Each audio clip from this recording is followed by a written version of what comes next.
Hi, this is Shomit Rakshit and you watching my YouTube channel Class Up at ASAP.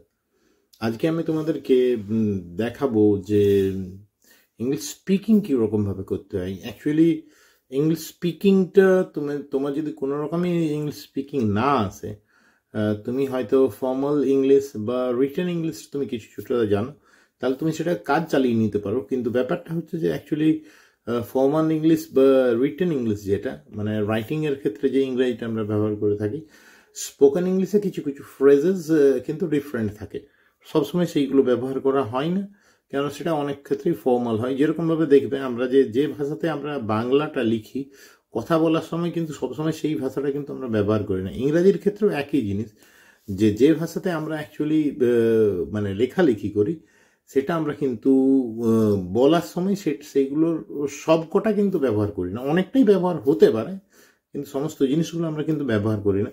তো এই যে ভিডিওটাতে সেখানে তোমাদেরকে দেখাবো যে অ্যাকচুয়ালি মানে প্রপারলি তুমি যদি ইংরেজি স্পিকিং করতে চাও, মানে just like a native speaker, if you want to speak like a native speaker, you have to follow some certain phrases, and these phrases frequently appear in their conversation of the native speakers. ঠিক আছে, এই ফ্রেজেসগুলো frequently native স্পিকারদের কিন্তু কথাবার্তার মধ্যে উঠে আসে, এবং সেইগুলো নিয়েই তোমাদেরকে আমি একটা ছোট্ট ভিডিও এখানে বানাচ্ছি। তুমি ধরে নাও যে 3-4 জন ক্যারেক্টার আছে, বা বলা যেতে পারে 2 জন ক্যারেক্টার আছে। আমি 2 জন ক্যারেক্টারকে নিয়ে বলছি। একজনের নাম আমি দিচ্ছি রাহুল, আর আরেকজনের নাম দিচ্ছি রিধিমা। রাহুল আর রিধিমা। এরপর রাহুল বলছে যে ধরুন ওর কাছে কিছু টাকা পয়সা এসেছে, এবং সেই কনটেক্সটে তার সঙ্গে রাহুলের সঙ্গে রিধিমার দেখা হয়েছে, এবং সে তখন বলছে কীরকমভাবে বলবে এটা কিন্তু ফর্মাল ইংলিশের পার্ট নয়। এটা মনে রাখবে, এটা ইনফর্মাল ইংলিশ বা কনভারসেশনাল ইংলিশ, যেটা কমিউনিকেটিভ ইংলিশ হিসাবেও পরিচিত। কমিউনিকেট করার সময় যে ইংরেজিটা ব্যবহার করা হয়, যেরকমভাবে তুমি ধরে নাও যে রাহুল হয়তো বলল, I feel like having a ball, I feel like having a ball. মানে এখানে যে বলছে যে আরেকটা সেন্টেন্স বলিনি, দাঁড়াও তারপরে বলবো। I feel like having a ball, let's splurge. I feel like having a ball, let's splurge. এই যে হ্যাভিং এ বল, এই যে এক্সপ্রেশনটা, এটা কিন্তু ফ্রিকুয়েন্টলি নেটিভ স্পিকার্সদের কনভারসেশনে কিন্তু উঠে আসে।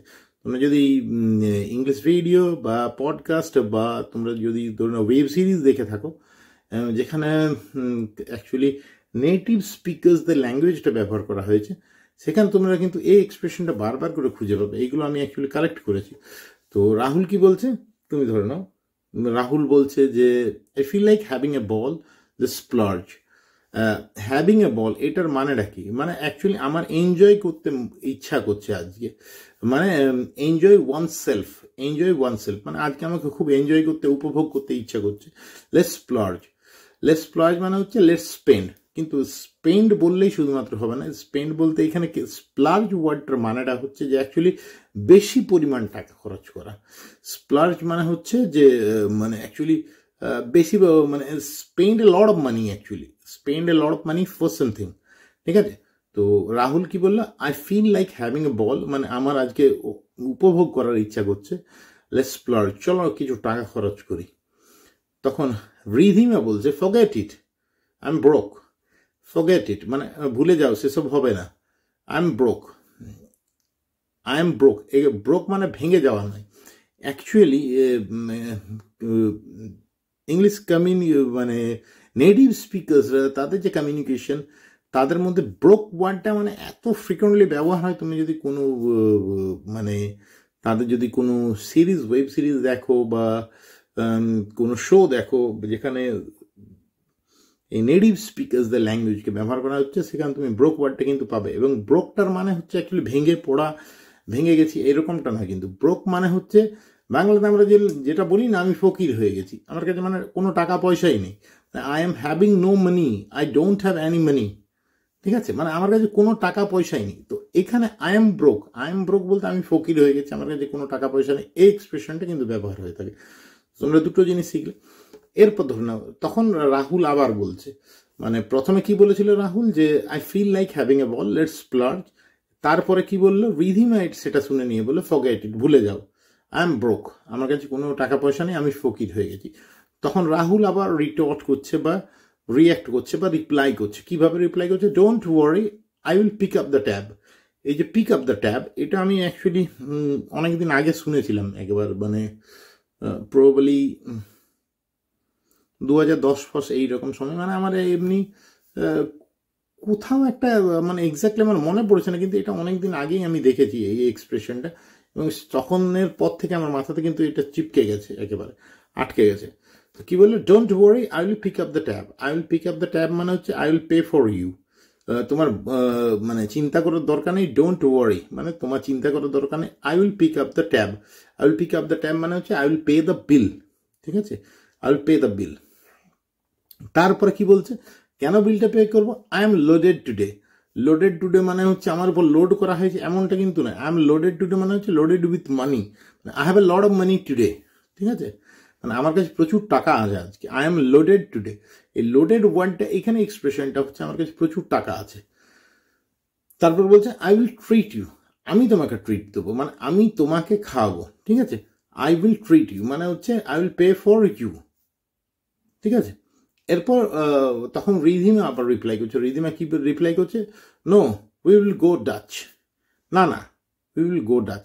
এটা খুব কমন এক্সপ্রেশন। গো ডাচটা হচ্ছে অ্যাকচুয়ালি মানে আগে বলতে প্রথম বলে রিধিমা তখন ওই অফারটাকে অ্যাকসেপ্ট কিন্তু করলো না, সে ডিক্লাইন করে দিল সেই অফারটাকে। যখন বলল রাহুল, কি বললো যে don't worry, I will pick up the tab, আমি খরচটা দেবো আজকে, I will pay the bills. ঠিক আছে, এটা যখন বললো তখন ও কিন্তু অফারটাকে অ্যাকসেপ্ট করলো না। ঠিক আছে, সেই জায়গাতে রিধিমা বরং কি বললো? No, we will go dutch. না না না, we will go dutch. Go dutch মানে হচ্ছে ডাচ হয়ে যাওয়া, এরকম কিন্তু কোনো ব্যাপার নেই। গো ডাচ মানে হচ্ছে নিজের খরচ নিজে দেব। ঠিক আছে, নিজের খরচ নিজে দেব মানে each pay for himself or herself. Each pay for himself or herself এই সেন্সে ইউজ করা হয়, উই উইল গো ডাচ। ঠিক আছে, এরপরে বলছে I don't like to free load. I don't like to free load মানে মানে আমি ফ্রিতে খেয়ে ফেলা, মানে আমার হয়ে কেউ করে দেবে, আমার হয়ে কেউ টাকাটা পেমেন্ট করবে, সেটা কিন্তু আমি চাই না, আমি পছন্দ করি না। I don't like to free load মানে ফ্রি পেয়েছি মানে আমি খেয়ে ফেলবো এমনটা কিন্তু নয়। মানে আমি তোমার কাছ থেকে কোনো মানে সুবিধা নিতে চাই না, আমি তোমার টাকাতে খেতে চাই না actually. I don't like to free load. ঠিক আছে, তো এইটুকু আমি এক্সপ্রেশন তোমাদেরকে জানালাম যে ইংলিশ এক্সপ্রেশনগুলো অ্যাকচুয়ালি নেটিভ স্পিকার্সে কীরকমভাবে ইন্টারাক্ট করে থাকে সেটার একটা ছোট্ট ভিডিও। তোমাদের যদি ভালো লাগে তাহলে অবশ্যই তোমরা আমার এই ইউটিউব চ্যানেলটাকে তোমরা সাবস্ক্রাইব করে নিও, ফেসবুক পেজকেও তোমরা কিন্তু ফলো করে রাখো। আজকের জন্য এতটুকুই, আমি বিদায় নিচ্ছি। আমি সৌমিত্র রক্ষিত, ভালো থেকো, গুড নাইট, টাটা।